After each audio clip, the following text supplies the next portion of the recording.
Alright, how's it going, guys? Just a quick little stream update for everybody. I went and got some lignite, a whole lot of it. I did this before the stream. I just went and grabbed it. Wasn't anything I needed to stream, so I just went and mined up a whole bunch of it over yonder. And it's been running, filling up our reserves over here. So we've got 320 coke, 142 lignite coke blocks. And as you can see, we have tons up here that are waiting to go through. And we're actually full on creosote. I need to get a thing set up because I don't believe we have it set up now, or I don't think it'll work now. These burn it off, but I don't have a way of starting them. So we may need to look at how to restart them. But you'll notice that this is going a bit faster than it used to. And this is not running because we made a THC one, which does 256 versus the 32 plus 32. So we went from 64 to 256. So we should be running about 4 times faster than what we were before. And I need to keep an eye on the coke and the lignite coke and make sure that we keep up with the amount that we're using versus what we're getting out. Once we get that creosote taken care of, we should be good, I hope. We also filled up on dark ash, so I switched that over to an aluminum one. We have finished all of our cobalt, so that's no longer running. I had to go do a bit of mining. I've got a whole lot of mess that needs to be cleaned up. We went mining for lapis because we need lapis for making our coolant, and I was actually out of coolant. I ran all of the lazurite and sodalite gems we got, and all of the crushed lazurite. We're still waiting on the lapis to go through, but I ended up getting enough coolant for what I needed for today. But in the process of finding it, the lapis vein we went to is right next to a bedrock ferberite vein. And ferberite is tungsten. So you'll see if we put this into the sluice, we're going to get tungstate, hematite, and then a whole lot more ferberite out of it. And this is the iron-based tungsten. So we bathe it in hydrochloric acid and we get ferrous chloride out along with our tungstic acid. So it's a decent one. And the other thing we did is, well, I finally put in an elevator to take me all the way down. But the main thing we did today was we built this. Unfortunately, I can't run it because I did the math incorrectly. I was thinking that I was going to get about 128 out. I'm actually getting 176 out. So next week, we're going to build 3 in-bar heat exchangers, which will give us 16 each for 48, and 48 and 128 is 176. So it should work perfectly that way. We're also going to redo the wiring, but if I turn this on, you'll see that all 4 of them turn on. I was thinking, since these were reflectors, that they didn't actually need to be turned on, but that is incorrect. They do need to be turned on. If I take off this one and this one, and we'll go ahead and disconnect these 2 real quick, you'll see that this one, wait a minute, I was able to check that earlier when I didn't have the other wire there. There we go. So we get 26, 26, 26, and 26. If I turn this one on, which is reflecting 1 back to each one, we should now be getting 35, 35, 26, 26, which is what we're getting. And then if we turn this one on, now we should be getting a 44, 44, 35, 35, and 26. So then if we reconnect this one, now we will be up to 2 44s and 2 35s. So when we hook up the last one, it's going to give us 44 across the board. And that's where we get the 176. It's 44 times 4. At the very end, I'm going to go ahead and let that run for just a minute and get a little bit of heat built up in the boiler. No reason to waste that little bit there. And you can see that even standing here, I'm not getting irradiated. This doesn't put out enough radiation. It's only like 8 per rod, but because of all the multiplying, it goes up to 44 per rod. And these are thorium rods. These right, oh, it's 2 per. Well, it's actually 8 when you do it in coolant. It's 2 for those things that are the other coolant. But it should be, yeah, 8, 8, and then 128 is its maximum. So that's what we're doing, is 8 per rod. But with the reflectors, we're getting 128. Now, I also made these, which are reflectors. Go ahead and turn that off so it don't blow up while I'm talking here. And the absorbers are supposed to absorb the neutrons and emit twice the heat per neutron. So what I'm thinking is this is going to keep the center ones at 26, but then we're going to get 8 here and 8 there for a total of 16, but then it's going to put double that for the heat. So we're going to end up with 32 out of each one of these side ones. So I've actually got another tungsten heat exchanger because we might actually need that when we get to putting in the absorber ones. And after thinking about it, I'm thinking that the absorbers are going to be better for what we're trying to do, which is make power from it. The reflectors, because it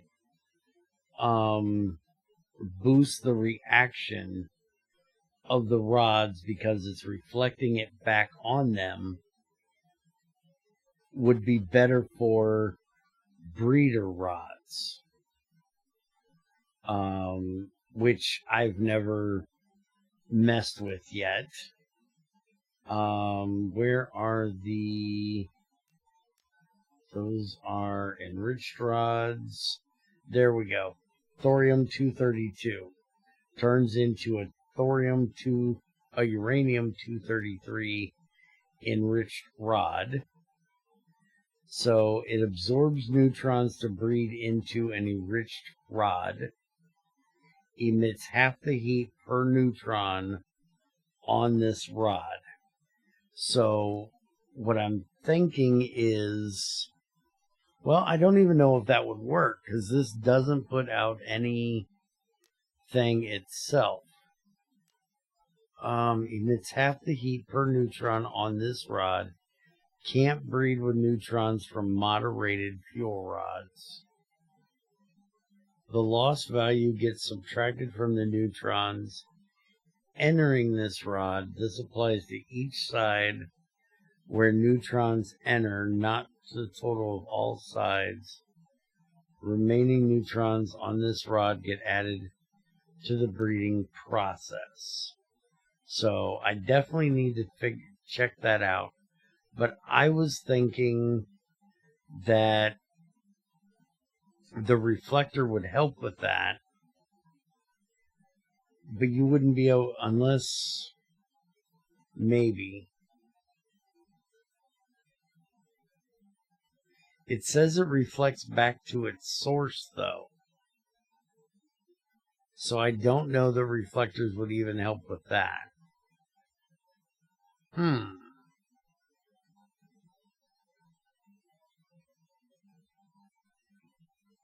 Okay, but we're going to try absorbers next week. But I want to get it running properly the way we have it. But since we can't check that center block, because of the way we're powering it, I'm going to redo the way we're powering it. Because right now, each one of these has a redstone switch on them. I'm thinking that I may change it to where we put the redstone switch on the sides of them. And then for the center block, we put a accept and emit and accept, and then put that one on the side as well. And I should be able to do so without breaking any of these. And then we could have the redstone on the outside instead of on the top, and then I could check everything from the top. Just to show you how we have this set up here, we have all of these outside blocks. If I bring up my wrench here, you can see they're all pointed to the center and down. The down is the red mark. That is the coolant, the hot coolant coming out. And all the ones that are going to the center are the blue side, which is the shared coolant. So every one of these will share half of its input with the center block. So this one can hold 64, and it'll send half of that to the center one. The way it actually turns out is you just put like two drums on this one, and it fills up both of them. But that way we don't have to have an input going into the center. All of the inputs are going in here and then over here. So that's our inputs. And then all the outputs come out the bottom. Now, I could put universal extenders in between these, but I don't really feel feel for this size and this type of reactor that I need it. It would make it bigger and bulkier, and I think I can get away with doing this without it. Now, the other way that I could control this is I could control it from down here underneath and just put the redstone switch on the bottom of the reactor, and then just put an emit and accept on each one of the pipes, and that would send the redstone in. And I could probably get away with doing an accept on this pipe and then an emit out to each one of the sides with an accept and emit on those, and then I would only have to put redstone into that center one instead of having to put it into each one of the legs. So that's another option. And then I could just have the switch like over here.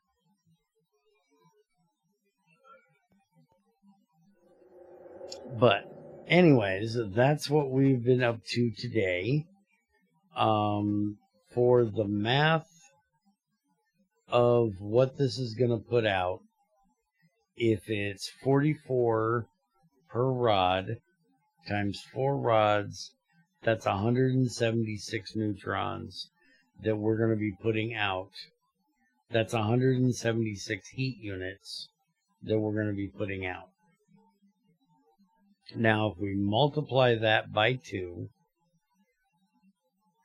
that will give us our steam, which is 352. Steam is what we're going to be making. And if we then take that and divide it by 2, it's going to give us back our 176. And we multiply that times 66.66%. That gives us 117.32 RU that we're going to be putting out. And then if we multiply that times 68.75%, that is going to give us 80.65 EU per tick. So for 4 thorium rods, we're going to be putting out just over the split between LV and MV. So it is going to do MV. But if I run this one off of here, I should be getting LV through this one, which is why we have it set up like this. And then I can put the 3 invars over on this side and have them go in, and combined we shouldn't be over the MV limit. So then I can just have each one of them on a leg of our transformer. So that's what I'm planning on doing. Now, for the 48 heat units that we're going to be making, because if we look at exchangers, we don't have a whole lot of choice. We go from 16 to 128, although we could do dense, which is 64, but there is no 48. That's why we're going to do 3 of these, so we get exactly 48. And then if we look at the boiler, it's going to end up being a lead one, because it is exactly the same as Invar. So we're going to get 32 steam per boiler. So that's 32, 64, 96 is what we're going to be doing. And if we look at turbine, we can use another steel turbine that'll give us exactly what we need. at its lowest setting, or lowest amount, and then we're going to get 32 RU. So for 32 RU, we can actually go with an LV dynamo.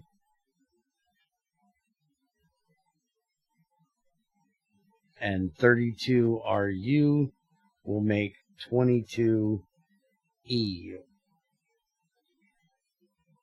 So that will go over here on this side. So we're going to work on that next week. Probably on Wednesday again. And I hope you guys enjoyed. And I hope you're enjoying all of this reactor stuff, because we might be doing this for a little while. Because we still have the uranium setup to get made, and we still get to play with uranium-238 and uranium-235 yet. And then eventually we'll get up to plutonium, and we should also have some breeding that I may end up trying. Breeding's not really my thing, but I'd like to give it a shot. But that's what's been going on around here. Let's take a look real quick. 320 and 142. If anybody remembers what they were when we looked the first time, let me know, because I completely forgot. But we are out of creosote in both of these. It's raining, so they're not going to start on their own. So let's get them started. And let's go see if it's still running the tank. Yep, it is. Alright, so I'm definitely going to have to figure out a way to run a thing out there to turn that on and off. Yeah, our creosote is not going down too fast, but it is going down. But these will be filling it back up as they do. And I'm pretty sure that burns off faster than what we can make it. So by the time that, at some point that tank should get empty. So we'll need to turn it back on. But I will talk to you guys next time. Have a good one.